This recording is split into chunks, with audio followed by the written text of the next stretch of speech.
Good evening student, मैं विकास परमार एक बार फिर आप लोगों का स्वागत करता हूं। तो जैसा कि आप लोगों को पता है कि हमने अपनी क्लासेस के अंदर आप लोगों को एसएसटी पढ़ा रहे हैं और साइंस में बायोलॉजी भी स्टार्ट कर रखी है। तो अभी एसएसटी की सेकंड क्लास रहेगी हमारी ये, जिसमें हम प्रेसिडेंट के बारे में बात करेंगे, राष्ट्रपति के बारे में बात करेंगे।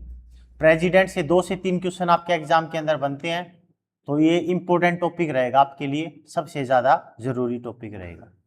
तो याद रखना, सबसे पहले हम बात करते हैं the president of India is the head of the country. सबसे पहले अनुच्छेद 52 आता है, आर्टिकल 52। आर्टिकल 52 क्या कहता है?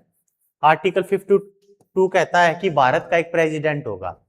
आर्टिकल, अगर आपसे कोई पूछे कि किस आर्टिकल में प्रेसिडेंट के बारे में बताया गया है, तो आपका आंसर होगा आर्टिकल 52 में प्रेसिडेंट के बारे में बताया गया है। उसके बाद हमारे पास 3 चीज होती बच्चों, एक होती लेजिस्लेटिव, एक होती है आपके पास लेजिस्लेटिव, एक होती है आपके पास एग्जीक्यूटिव, और एक होती है आपके पास जुडिशरी। इन 3 चीजों से मिलकर ही कोई भी गवर्नमेंट बनती है, कोई भी सरकार जो होती है वो इन तीनों चीजों से मिलकर बनती है, जिसके अंदर आप लोगों को एग्जीक्यूटिव, लेजिस्लेटिव और जुडिशरी आती है। ठीक है, इसके अंदर आपका जो लेजिस्लेटिव होता है, जिसको आप पार्लियामेंट भी कह सकते हैं, इसका काम होता है कानून को बनाने का, और एग्जीक्यूटिव का काम होता है कानून को लागू करने का, और जुडिशरी का काम होता है कानून की रक्षा करने का काम होता है, प्रोटेक्शन ऑफ लॉ जुडिशरी का काम होता है। उसके बाद अगर मैं आप लोगों से कहता हूं कि क्वेश्चन आएगा आपके पास, जो एग्जीक्यूटिव होती है उसका हेड कौन होता है, तो एग्जीक्यूटिव का हेड आर्टिकल 53 के तहत प्रेसिडेंट होगा। President is the head of the executive in article 53। But राष्ट्रपति जो होता है वो एग्जीक्यूटिव का हेड तो होता है, लेकिन वो रियल हेड नहीं होता, वो नॉमिनल हेड होता है। वास्तविक जो पावर होती है वो प्रेसिडेंट के पास न होकर प्राइम मिनिस्टर के पास होती है। अगर आपसे कोई कहे कि एग्जीक्यूटिव का रियल जो है, रियल एग्जीक्यूटिव कौन होती है, तो आपके पास प्राइम मिनिस्टर आएगा, और नॉमिनल कौन होती है आपके पास, प्रेसिडेंट आएगा। लेकिन प्रेसिडेंट आर्टिकल 53 के तहत इसका हेड होता है। ठीक है, उसके बाद अगली बात के ऊपर आते हैं हम। तो ये जो इसने बोला है the president of India is the head of the country, तो आप लोगों से कोई कंट्री का भी हेड पूछ सकता है, आपसे स्टेट का हेड भी पूछ सकता है। स्टेट का हेड भी आप लोग प्रेसिडेंट बताओगे, और एग्जीक्यूटिव का हेड भी आप लोग कौन बताओगे, प्रेसिडेंट ही बताओगे। उसके बाद दूसरा बात क्वेश्चन आता है, सी या he is the highest authority and represents India. Higher authority है, जितने भी काम किए जाते हैं वो सारे के सारे प्रेसिडेंट के नाम से किए जाते हैं। अगर भारत किसी दूसरे देश के साथ समझौता करेगा, एग्रीमेंट करेगा, तो वो भी प्रेसिडेंट के नाम से ही किए जाते हैं। उसके बाद Draupadi Murmu is the current president as of recent year.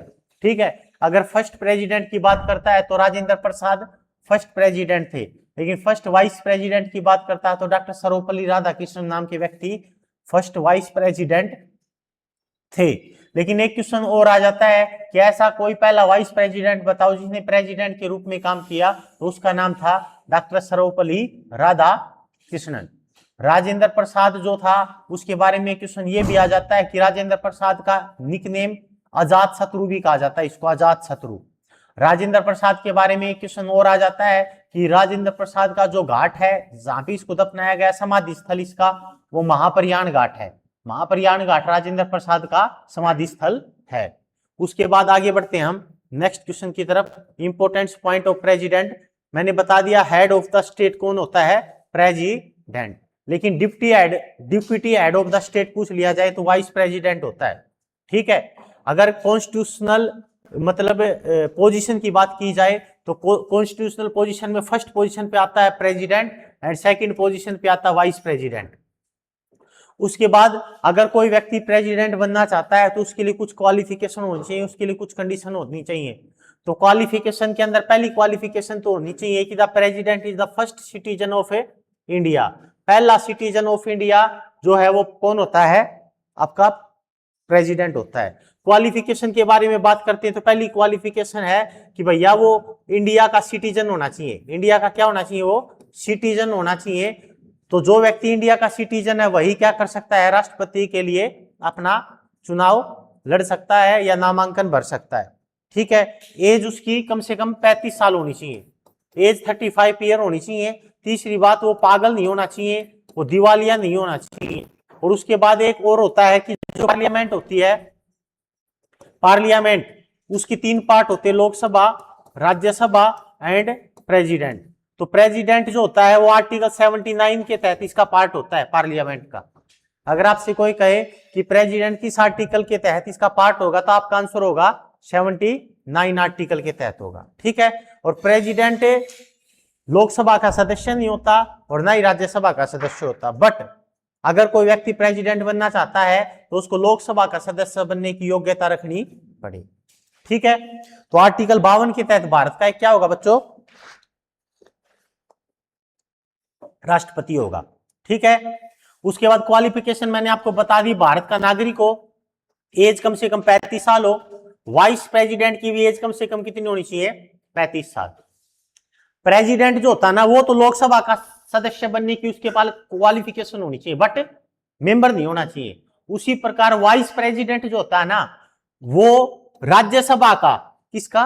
Rajya Sabha का मेंबर बनने की क्वालिफिकेशन होनी चाहिए, बट मेंबर नहीं होना चाहिए। याद रखना हमेशा, वाइस प्रेसिडेंट जो होता है ना वो राज्यसभा का मेंबर नहीं होता, बट चेयरमैन होता है राज्यसभा का हमेशा वाइस प्रेसिडेंट। उसी प्रकार राष्ट्रपति जो होता है प्रेसिडेंट, वो लोकसभा का मेंबर नहीं होता। ठीक है। बट जब वो राष्ट्रपति बनने जा रहा है तो उसको लोकसभा का सदस्य बनने की जो जो कंडीशन होती है वो फुलफिल करनी पड़ेगी। उसके बाद वो लाभ के पद पर भी नहीं होना चाहिए, अर्थात कोई भी गवर्नमेंट जॉब के अंदर वो नहीं होना चाहिए प्रेसिडेंट। ठीक है। उसके बाद अगर कोई भी व्यक्ति प्रेसिडेंट बनना चाहता है तो उसको 15,000 रुपए जमा कराने पड़ेंगे। इलेक्शन लड़ते टाइम पे 15,000 रुपए जमा कराने पड़ते हैं, इसको नामांकन राशि बोला जाता है। अगर वो अपने कुल वोट, जिसके कुल वोट जितने पड़ेंगे ना, अगर उस कुल वोटों का 1/6 ना ले पाए, अगर 1/6 ना ले पाए कुल वोटों का, तो उसकी जमानत राशि को जब्त कर लिया जाएगा, उसको वो पैसे वापस नहीं दिए जाएंगे। ठीक है। दूसरी बात, प्रेसिडेंट का जो इलेक्शन होता है वो इनडायरेक्ट रूप से किया जाता है। इनडायरेक्ट का मतलब उसका इलेक्शन जनता नहीं करती, जनता के द्वारा चुने गए रिप्रेजेंटेटिव के द्वारा किया जाता है। जिसका इलेक्शन जनता करती हो ना वो तो होता है डायरेक्ट, और जिसका इलेक्शन जनता ना करे वो होता है इनडायरेक्ट। तो इसकी एक बार कंडीशन पढ़ लेते हैं, क्या क्या दिया इन्हें। हेड ऑफ द स्टेट, ये पॉइंट हम समझ चुके हैं। The president is the first citizen of India, ये भी आप पॉइंट पढ़ चुके हैं। उसके बाद all government work is done in the name of the president, जितने भी काम किए जाते हैं, कोई भी एग्रीमेंट किया जाता है, वो सारे के सारे प्रेसिडेंट के नाम से किए जाते हैं। इलेक्शन ऑफ द प्रेसिडेंट, मैंने आपको बताया है election of the president, election indirect रूप से किया जाता है, जनता इलेक्शन नहीं करती। इसका एक इलेक्टोरल कमीशन होता है, मतलब इसके चुनाव के लिए कम से कम 100 व्यक्तियों की रिक्वायरमेंट होनी चाहिए। 100 व्यक्ति लोकसभा, राज्यसभा, विधानसभा में से हो सकते हैं। 50 को बोला जाता है प्रस्तावक और अनुमोदक, मतलब 50 व्यक्ति तो वो होने चाहिए जो उसके ऊपर हाथ रखने वाले होने चाहिए कि हमारी तरफ से राष्ट्रपति ये बनेगा, और 50 उनका साथ देने वाले, हाँ जिसके ऊपर आपने हाथ रखा वही हमारी पसंद है। तो कम से कम 100 व्यक्तियों का इसका इलेक्टोरल होना चाहिए प्रेसिडेंट का। लेकिन वाइस प्रेसिडेंट का कम से कम कितना होना चाहिए? वाइस प्रेसिडेंट का कम से कम 40 व्यक्तियों का होना चाहिए। 20 प्रस्तावक और 20 अनुमोदक होते हैं उसके। ठीक है। उसके बाद इसकी इलेक्शन में पार्टिसिपेट कौन कौन करेगा, उस पॉइंट को पढ़ने जा रहे हैं। इसकी इलेक्शन के अंदर पार्टिसिपेट कौन कौन करेगा? तो आपको पता है कि इसकी इलेक्शन इनडायरेक्ट रूप से किया जाता है प्रेसिडेंट का, और इसकी इलेक्शन के अंदर पार्टिसिपेट कौन कौन करेगा उसको हम पढ़ने जा रहे हैं। तो इसकी इलेक्शन के अंदर पार्टिसिपेट कौन करेगा देखते हैं। आपके पास मैंने क्या बताया, एक तो होती है पार्लियामेंट, पार्लियामेंट को कहते हैं संसद, और एक होता है आपके पास लेजिस्लेटिव असेंबली, जिसको आप विधानमंडल कहते हैं, विधान मंडल कहते हैं। लेजिस्लेटिव असेंबली होती है जो स्टेट के लेवल पे होती है। अगर आपसे कोई कहे ना हरियाणा में क्या है, तो कह देना हरियाणा में विधानमंडल है जिसको लेजिस्लेटिव असेंबली बोलते हैं। और अगर आपसे कोई कहे ना इंडिया में क्या है, तो इंडिया में कह देना पार्लियामेंट है, संसद है। जिस तरीके से संसद के 3 पार्ट होते हैं, विधानसभा ना sorry Lok Sabha, Rajya Sabha and president, उसी प्रकार इसमें एक विधानसभा होती है, एक विधान परिषद होती है और एक होता गवर्नर राज्यपाल। कई स्टेट के अंदर विधान परिषद नहीं होती, लेकिन विधानसभा और गवर्नर तो होते ही होते हैं सारे स्टेट्स के अंदर ज्यादातर। तो प्रेसिडेंट के इलेक्शन के अंदर पार्टिसिपेट कौन करेगा? प्रेसिडेंट के इलेक्शन में लोकसभा पार्टिसिपेट करेगी, राज्यसभा पार्टिसिपेट करेगी, विधानसभा पार्टिसिपेट करेगी, प्लस में 2 यूटी की विधानसभा और पार्टिसिपेट करेगी, दिल्ली और पांडुचेरी। ठीक है, और याद रखना इनके इलेक्टेड सदस्य पार्टिसिपेट करेंगे, नॉमिनेटेड नहीं करेंगे। 2 प्रकार के सदस्य होते हैं, इलेक्टेड और नॉमिनेटेड। नॉमिनेटेड किए जाते हैं जिसका इलेक्शन ना हो, जैसे प्रेसिडेंट के द्वारा 12 सदस्य राज्यसभा में क्या किए जाते हैं? नॉमिनेटेड। और पहले 2 सदस्य लोकसभा में किए जाते थे, लेकिन अब नहीं किए जाते हो। उसी प्रकार विधानसभा के अंदर 1 सदस्य नॉमिनेट किया जाता, किसके द्वारा? गवर्नर के द्वारा। ठीक है, उसी प्रकार विधान परिषद के अंदर 1/6 मेंबर नॉमिनेट किए जाते हैं, याद रखना हमेशा, गवर्नर के द्वारा नॉमिनेट किए जाएंगे। राज्यसभा में पूछे तो 12, लोकसभा में 2 होते थे एंग्लो इंडियंस, अब नहीं होते। विधानसभा में 1 सदस्य नॉमिनेट करेगा, कौन? गवर्नर, और विधान परिषद में 1/6 नॉमिनेट करेगा गवर्नर। तो हम कह सकते हैं कि भैया प्रेसिडेंट की इलेक्शन के अंदर कौन पार्टिसिपेट करेगा वो आपको पता चल चुका है, कोई दिक्कत किसी प्रकार की? इलेक्टेड मेंबर पार्टिसिपेट करेंगे, मतलब नॉमिनेट नहीं करेंगे, इनडायरेक्ट उस पर चुनाव किया जाएगा। आप लोग तो क्या करते हो, जब 18 साल के आप हो जाओगे तब आप एमपी का चुनाव करोगे। एमपी का मतलब लोकसभा का जो इलेक्शन होता है ना, वो जनता करती है, एमपी का चुनाव बोलते हैं उसको। राज्यसभा का जनता आप लोग नहीं करते इलेक्शन, तो इसका इलेक्शन आप लोग करोगे तो डायरेक्ट हो गया, इसका आप लोग नहीं करते, इनडायरेक्ट हो गया। विधानसभा का आप लोग करोगे, डायरेक्ट हो गया, इसमें एमएलए बनेंगे, इसके अंदर एमपी बनेंगे। ठीक है, उसके बाद नेक्स्ट पॉइंट के ऊपर आते हैं हम। यहां तक आप लोगों को पता चल चुका है कि इसके इलेक्शन के अंदर कौन कौन पार्टिसिपेट करेगा। अब प्रेसिडेंट जो है वो बन गया, मान लो प्रेसिडेंट क्या हो गया? बन गया। अब प्रेसिडेंट बनने के बाद इसको ओथ कौन दिलाएगा? ओथ का मतलब शपथ कौन दिलाएगा? तो इसको शपथ दिलाएगा हमेशा chief Justice of Supreme court. जो सुप्रीम कोर्ट है ना, उसका चीफ जस्टिस शपथ दिलाता है इसको। ठीक है, और वाइस प्रेसिडेंट को शपथ कौन दिलाता है? प्रेसिडेंट दिलाता है। वाइस प्रेसिडेंट को तो प्रेसिडेंट दिलाएगा, और प्रेसिडेंट को सुप्रीम कोर्ट का चीफ जस्टिस दिलाएगा। और एक चीज का ध्यान रखना, अगर ये अपना ना रेजिग्नेशन देना चाहता है, प्रेसिडेंट अपना त्याग पत्र देना चाहता है, तो प्रेसिडेंट देगा वाइस प्रेसिडेंट को, और वाइस प्रेसिडेंट देगा प्रेसिडेंट को। ठीक है, उसके बाद अगले पॉइंट की तरफ बढ़ते हैं। ये हमेशा शपथ जो लेता, ओथ जो लेता है, वो संविधान की रक्षा की लेता, प्रोटेक्शन ऑफ ए कॉन्स्टिट्यूशन। तो अब इस पॉइंट्स को एक बार पढ़ लेते हैं, क्या क्या दे रखा है। ये पॉइंट अपना क्लियर, ये पॉइंट, ये इलेक्शन ऑफ द प्रेसिडेंट पता चल गया ना, इनडायरेक्ट रूप से किया जाएगा। कितने साल के लिए किया जाएगा? 5 साल के लिए किया जाएगा। तो इसका जो निर्वाचक मंडल जिसको आप बोलते हैं, उसमें कम से कम कितने व्यक्ति होने चाहिए? 100। 50 तो प्रस्तावक और 50 अनुमोदक होने चाहिए। ठीक है, president is not directly elected by the people, सीधा जनता के द्वारा नहीं चुना जाता। पता चल गया ना कौन कौन करता है? लोकसभा, राज्यसभा, विधानसभा, दिल्ली और पांडिचेरी की विधानसभा की इलेक्टेड या नॉमिनेटेड? इलेक्टेड। पेपर में दे देगा ऑल शब्द दे देगा आपसे, ऑल गलत है, केवल इलेक्टेड आएगा। ठीक है, उसके बाद हो गया ये पॉइंट भी आप लोगों का। मेंबर ऑफ पार्लियामेंट बोले तो एमपी, ठीक है, और मेंबर ऑफ एमएलए बोले तो विधानसभा, लोकसभा, राज्यसभा और विधानसभा के द्वारा इसका क्या किया जाएगा बच्चों? इलेक्शन। उसके बाद इसका टाइम पीरियड पूछेगा, तो इसका टाइम पीरियड कितने साल का होता है? 5 साल का। 5 साल के लिए इलेक्शन होता है प्रेसिडेंट का, लेकिन जरूरी नहीं है कि 5 साल के लिए हो, 5 साल से पहले भी इसको पद से हटाया जा सकता है। लेकिन 5 साल से पहले अगर पद से हटाना है ना, तो इसके ऊपर इंपैचमेंट लाना पड़ेगा। इंपैचमेंट बोले तो महाभियोग, हिंदी में इंपैचमेंट को कहा जाता महाभियोग, महाभियोग। देखना है, समझना चीज को एक बार। महा का मतलब होता बड़ा, वियोग का मतलब होता मुकदमा। बहुत बड़ा मुकदमा चलाया जाए किसी व्यक्ति के ऊपर। आपको पता है देश का पहला नागरिक कौन है? First citizen of India president होता है। तो इसको अगर पद से हटाना है ना, तो इसका मतलब इसको पद से हटाने के लिए इसके लिए इंपैचमेंट लाना पड़ेगा इसके ऊपर। और इंपैचमेंट का मतलब होता है महाभियोग। याद रखना, एक क्वेश्चन आएगा कि राष्ट्रपति के ऊपर जो महाभियोग की प्रक्रिया होती है वो अर्ध न्यायिक प्रक्रिया होती है।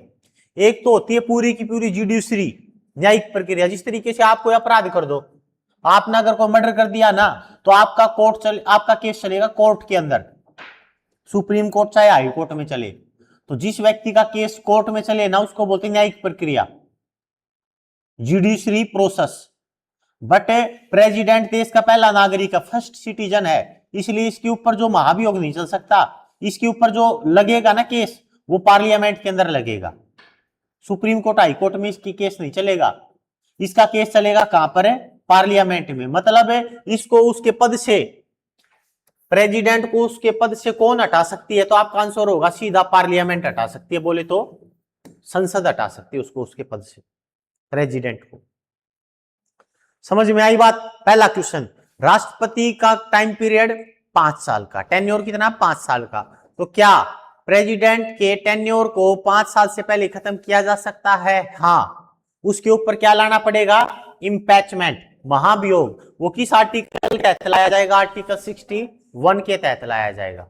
फिर बोलेगा राष्ट्रपति पर इंपैचमेंट की जो प्रोसेस है वो एक अर्ध न्यायिक प्रोसेस है, बोले तो क्विस जुडिशरी प्रोसेस है, क्योंकि इसका केस कहां पे चलेगा? पार्लियामेंट के अंदर। जिसका केस पार्लियामेंट में चले वो अर्ध न्यायिक है, और जिसका case supreme court high court में चले वो जुडिशरी है, प्रोसेस है। ठीक है, तो इसका केस कहां पे चलेगा? संसद में, पार्लियामेंट में। इसका मतलब मैं कह सकता हूं कि राष्ट्रपति को उसके पद से कौन हटा सकती है? पार्लियामेंट, संसद हटा सकती है। समझ गए? कोई दिक्कत किसी प्रकार की? दूसरी बात, राष्ट्रपति पर जो इंपैचमेंट लाया जाएगा वो आपको पता चल चुका है, संसद में आएगा, बोले तो लोकसभा एंड राज्यसभा में आएगा। अब याद रखना, पॉइंट को ध्यान से सुनो एक बार। पहला क्वेश्चन तो याद रखना, राष्ट्रपति पर महाभियोग कौन लाएगा? किस सदन में आएगा? किस हाउस में आएगा? तो याद रखना, प्रेसिडेंट के ऊपर जो इंपैचमेंट है वो किसी भी हाउस में लाया जा सकता है, लोकसभा में भी और राज्यसभा में भी। लोकसभा भी ला सकती है, राज्यसभा भी ला सकती है, लेकिन जिस हाउस में भी लाना है, सर्वप्रथम उसके 1/4 मेंबर एक पत्र पर हस्ताक्षर करके 14 दिनों का नोटिस जारी कर देंगे प्रेसिडेंट को। तो प्रेसिडेंट को 14 दिनों का नोटिस जारी करना पड़ेगा पहले कि हम आपको इस पद से हटा रहे हैं, आपने ऐसे ये काम किए जो संविधान के खिलाफ है। तो फिर प्रेसिडेंट के पास चला गया 14 दिन पहले, फिर वो प्रस्ताव जो है ना, वो जो प्रस्ताव था वो उसी हाउस में आएगा जहां से उसको स्टार्ट किया गया है। मान लो लोकसभा के 1/4 मेंबर्स ने पहले प्रस्ताव जारी किया था हटाने के लिए, अब वो उसी हाउस में आएगा। अब उसी हाउस में आएगा तो अब वो हाउस क्या करेगा? कुल मेंबर का, इसकी कुल मेंबर कितने? 543। इस कुल मेंबर का 2/3 के द्वारा, किसके द्वारा? 2/3 के द्वारा वो जो रिजोल्यूशन है जो उसके ऊपर लाया गया है हटाने के लिए, वो पास हो जाएगा। वहां से पास होने के बाद फिर दूसरे हाउस में जाएगा, राज्यसभा में चला गया। अब राज्यसभा क्या करेगी? उसके ऊपर लगाए गए जो आरोप है ना, उसकी जांच पड़ताल करेगी। अगर आरोप साबित हो जाते हैं तो दूसरा हाउस भी अपनी कुल मेंबर का 245 का 2/3 के द्वारा उस प्रस्ताव को, उस रिजोल्यूशन को वहां से पास कर देंगे, दूसरा हाउस भी। और जैसे ही दूसरे हाउस से पास हो जाएगा, उसी दिन से फिर प्रेसिडेंट को अपना पद छोड़ना पड़ेगा, दूसरा कोई व्यक्ति आएगा फिर इलेक्ट। मतलब दूसरा व्यक्ति, बोले तो 5 साल से पहले अगर पद छोड़ दिया जाए ना, तो काम संभालेगा उपराष्ट्रपति, वाइस प्रेसिडेंट। ठीक है, 6 महीने तक काम संभालेगा। समझ गए? कोई दिक्कत नहीं किसी प्रकार की। 6 महीने के बाद दोबारा चुनाव करवा लेना जरूरी है प्रेसिडेंट का। समझ गए कि नहीं समझ गए? और अगर एक चीज का और ध्यान रखना, दोनों बातों में अंतर बच्चों। मान लो 5 साल का टाइम पीरियड था प्रेसिडेंट का, उसको समय से पहले हटा दिया, तो वाइस प्रेसिडेंट काम करेगा 6 महीने तक। कोई दिक्कत नहीं किसी प्रकार की। दूसरा पॉइंट, पूरा 5 साल टाइम पीरियड हो गया प्रेसिडेंट का, तो वो अपने पद को तब तक नहीं छोड़ेगा जब तक कोई दूसरा व्यक्ति राष्ट्रपति के रूप में बनकर ना आ जाए। मतलब वो अगला जो प्रेसिडेंट होगा ना, जब तक वो नहीं बन के आएगा तब तक वो अपने पद को नहीं छोड़ेगा। बोले तो 5 साल से ज्यादा भी कर जाता उस टाइम पे वो, कुछ समय के लिए। ठीक है, तो ये होता है राष्ट्रपति पर इंपैचमेंट होता है। उसके बाद इसने बताया है the president service for 5 years, 5 साल के लिए सर्विस होती है। क्या रीअपॉइंटमेंट किया जा सकता है, री इलेक्टेड किया जा सकता है? अपॉइंटमेंट अलग बात होती है। अपॉइंटमेंट होती है प्राइम मिनिस्टर की, प्रेसिडेंट का अपॉइंटमेंट नहीं होता, याद रखना। प्रेसिडेंट का तो इलेक्शन होता है, प्राइम मिनिस्टर की अपॉइंटमेंट होती है, और प्राइम मिनिस्टर की अपॉइंटमेंट प्रेसिडेंट ही करेगा। अगर मैं आप लोगों से कोई कहूं कि प्राइम मिनिस्टर को शपथ कौन दिलाएगा ओथ, तो कह देना प्रेसिडेंट दिलाएगा। और जो काउंसिल ऑफ मिनिस्टर के मेंबर होते, कैबिनेट मिनिस्टर, उनको भी ओथ कौन दिलाएगा? प्रेसिडेंट दिलाएगा। किसकी सलाह पर? प्राइम मिनिस्टर की सलाह पर। और अगर मैं आप लोगों से कहता हूं, ये आप पॉइंट आप लोगों को मेरे ख्याल से समझ में आ गया होगा सभी बच्चों को।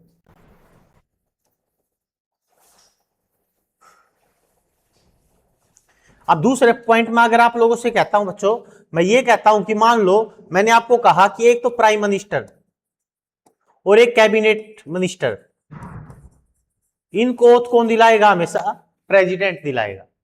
एक होता कैग, CAG कैग, इसकी भी अपॉइंटमेंट प्रेसिडेंट करेगा, इसको भी शपथ प्रेसिडेंट दिलाएगा।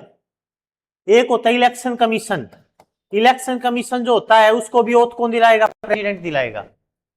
इलेक्शन कमीशन को भी कौन दिलाएगा? प्रेसिडेंट दिलाएगा। उसके बाद एक होता है आपका महान्यायवादी, महान्यायवादी, अटॉर्नी जनरल ऑफ इंडिया, उसको भी ओथ कौन दिलाएगा? प्रेसिडेंट दिलाएगा। एक होता है अटॉर्नी जनरल ऑफ इंडिया, एक होता है एडवोकेट जनरल, इसको शपथ राज्यपाल दिलाता है। याद रखना दोनों जो होते हैं ना, वो कानूनी सलाहकार होते हैं। लॉ जो होता है ना, लॉ, उसके ऊपर सलाह देने का काम करते हैं सरकारों को। ये तो करता है सेंट्रल गवर्नमेंट को सलाह देता है, और ये स्टेट गवर्नमेंट को सलाह देता है। तो इसकी अपॉइंटमेंट जो करता है वो राज्यपाल इसको ओथ दिलाएगा, और इसको ओथ दिलाएगा प्रेसिडेंट, प्राइम मिनिस्टर को प्रेसिडेंट, और इनको प्राइम मिनिस्टर की सलाह पर प्रेसिडेंट, कैग को भी प्रेसिडेंट, इलेक्शन कमीशन को भी प्रेसिडेंट, और finance minister, finance commission, finance minister नहीं, फाइनेंस कमीशन, वित्त आयोग, जिसकी नियुक्ति आर्टिकल 280 के तहत 5 साल के लिए की जाती है, उसको भी शपथ दिलाएगा प्रेसिडेंट। समझ गए? यहां तक कोई दिक्कत किसी प्रकार की? उसके बाद Chief Justice of Supreme Court, देखो Chief Justice of Supreme Court को भी ओथ दिलाएगा प्रेसिडेंट, और प्रेसिडेंट को दिलाता Chief Justice of Supreme Court, और उसके अन्य न्यायाधीशों को भी दिलाएगा। सुप्रीम कोर्ट के चीफ जस्टिस को प्लस में जो अन्य जस्टिस होते हैं उनको भी दिलाएगा। लेकिन अगर आप लोगों से कोई कहे हाई कोर्ट के चीफ जस्टिस को कौन दिलाएगा ओथ, तो याद रखना उसको दिलाएगा गवर्नर, उस स्टेट का गवर्नर, उस स्टेट का राज्यपाल दिलाएगा शपथ उसको। लेकिन राज्यपाल को दिलाएगा उस राज्य के हाई कोर्ट का चीफ जस्टिस। लेकिन एक पॉइंट और याद रखना, ये जो होता है ना आपका गवर्नर, इसकी अपॉइंटमेंट कौन करता है? देखो ओथ तो एक अलग बात हो गई, बट अपॉइंटमेंट एक अलग बात हो गई।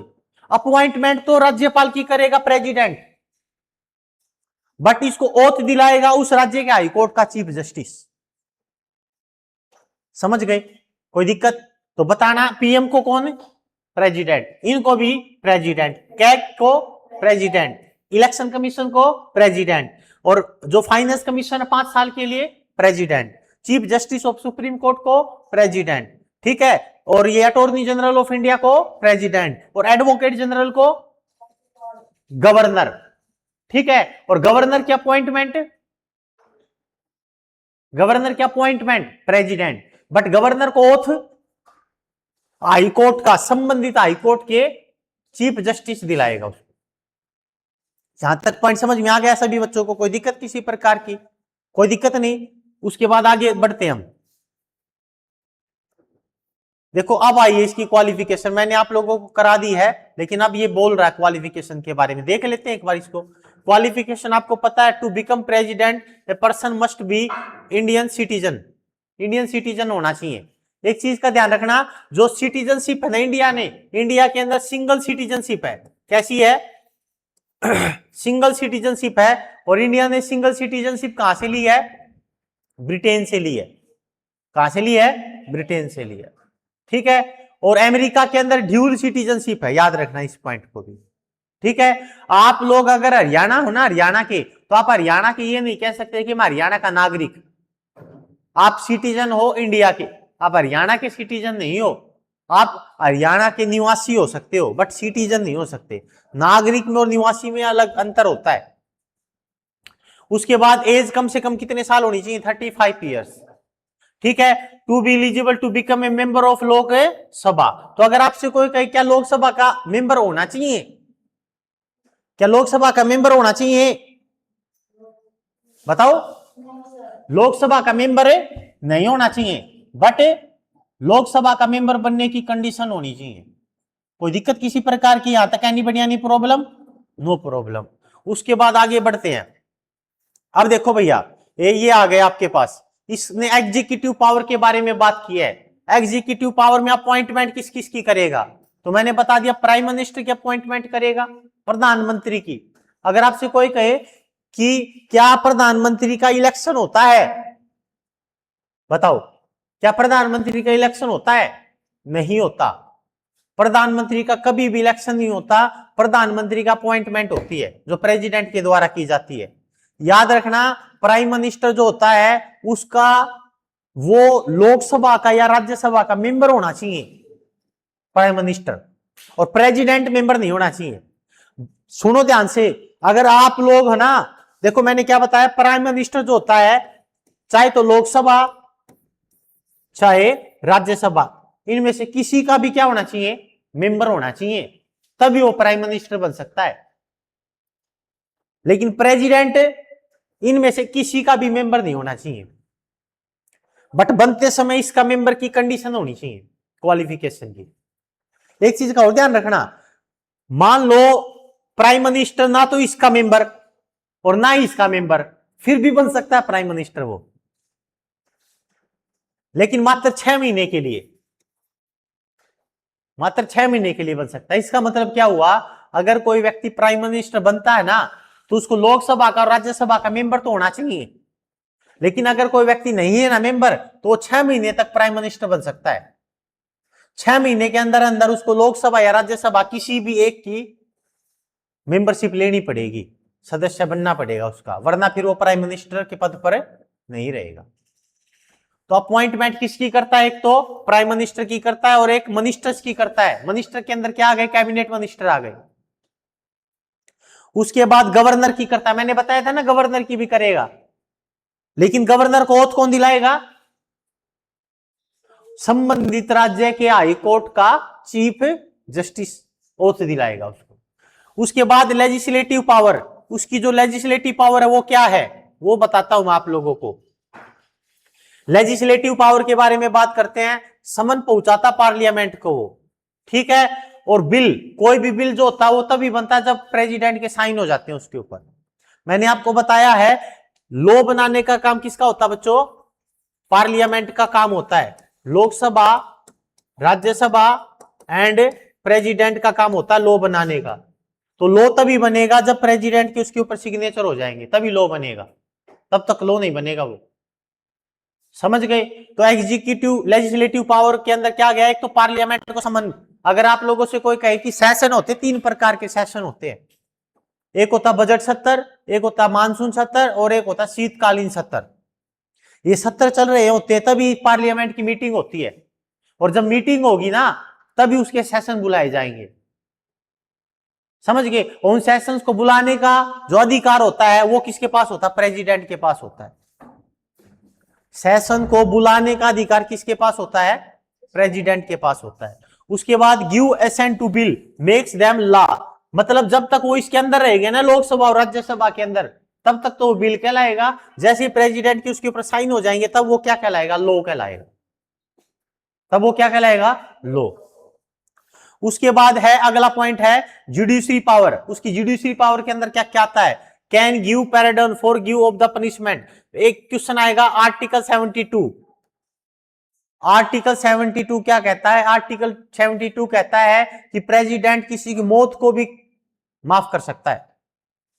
अगर मान लो किसी को सुप्रीम कोर्ट ने सजाए मौत की सजा दे दी तो उसको भी माफ कर सकता है प्रेसिडेंट, और वो किस आर्टिकल के तहत करेगा, आर्टिकल 72 के तहत करेगा। ठीक है, कैन गिव पैराडोन, माफी देता है उसको, समाधान की शक्तियां बोलते हैं इसको।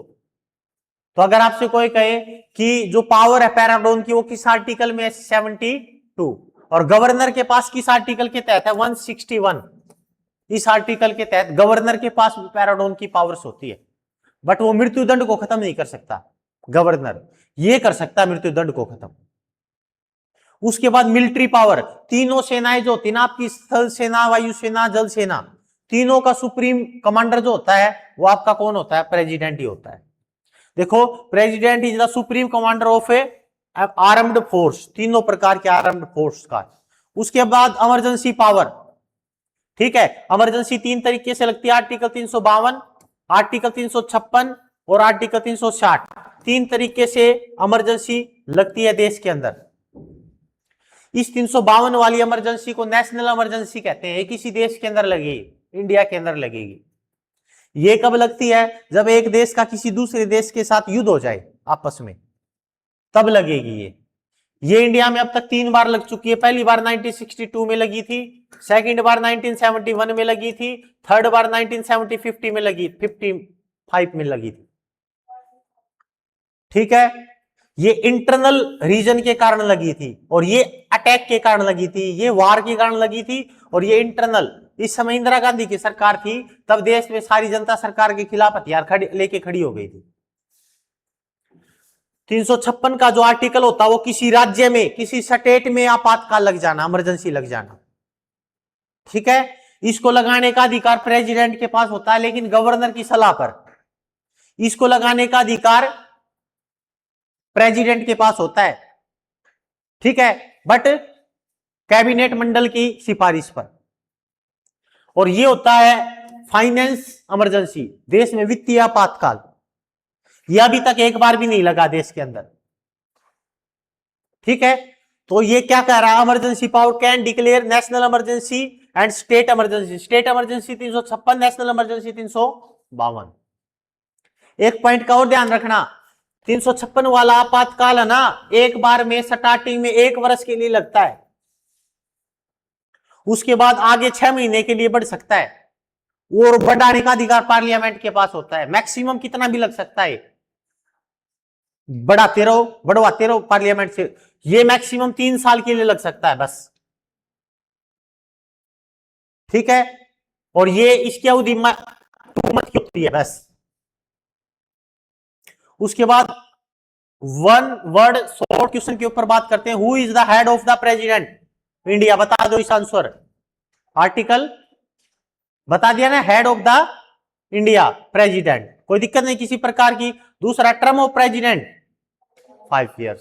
तो क्या मैं आप लोगों से पूछ सकता हूं यहां से, क्या प्रेसिडेंट के टाइम को समय से पहले खत्म किया जा सकता है, किस आर्टिकल के तहत, 61। उसमें क्या होगा, उसके ऊपर क्या लगाया जाएगा, इंपैचमेंट।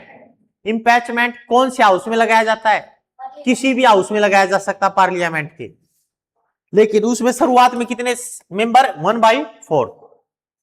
ठीक है, और उसके बाद कितने दिनों तक है, 14 दिनों तक, और फिर उसी हाउस से 2/3, फिर दूसरे हाउस से 2/3, और फिर काम कौन संभालेगा, वाइस प्रेसिडेंट। कौन संभालेगा, वाइस प्रेसिडेंट। उसके बाद मिनिमम एज कितनी होती, 35 इयर्स। एक चीज का ध्यान रखना बच्चों, प्रेसिडेंट के इलेक्शन के अंदर तो ना केवल इलेक्टेड सदस्य पार्टिसिपेट करते हैं, बट हटाने के टाइम पे दोनों सदस्य पार्टिसिपेट करते हैं, नॉमिनेट भी और इलेक्टेड भी। ठीक है, उसके बाद मिनिमम एज कितनी होती है इसकी, 35 इयर्स। मैक्सिमम कुछ भी हो सकती है, बट मिनिमम 35 इयर्स होती है। उसके बाद अगला point, who elects the president, बता दिया ना, एमपी एंड एमएलए। बोले तो लोकसभा, बोले तो राज्यसभा, बोले तो विधानसभा, दिल्ली और पांडेचेरी की विधानसभा के इलेक्ट के ऑल मेंबर या इलेक्टेड, इलेक्टेड मेंबर, ऑल नहीं आएगा, याद रखना ये। एमपी बोलेंगे मेंबर ऑफ पार्लियामेंट को, एमएलए बोलेंगे मेंबर ऑफ लेजिस्लेटिव असेंबली को। Who is the current president, Draupadi Murmu, ठीक है। उसके बाद the president of India is elected by, बताओ, पीपल, पीपल के द्वारा होता है, नो, एमपी ओनली, ओनली शब्द लगा दिया गलत, एमपी एंड एमएलए सही है, जज, तो ये आंसर हो जाएगा इसका, ठीक है, एमपी एंड एमएलए।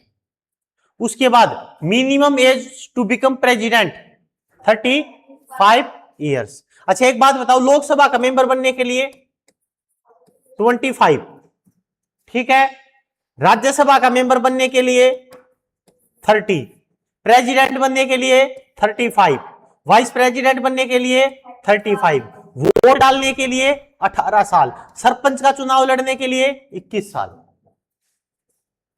और प्रधानमंत्री बनने के लिए 25 इयर्स।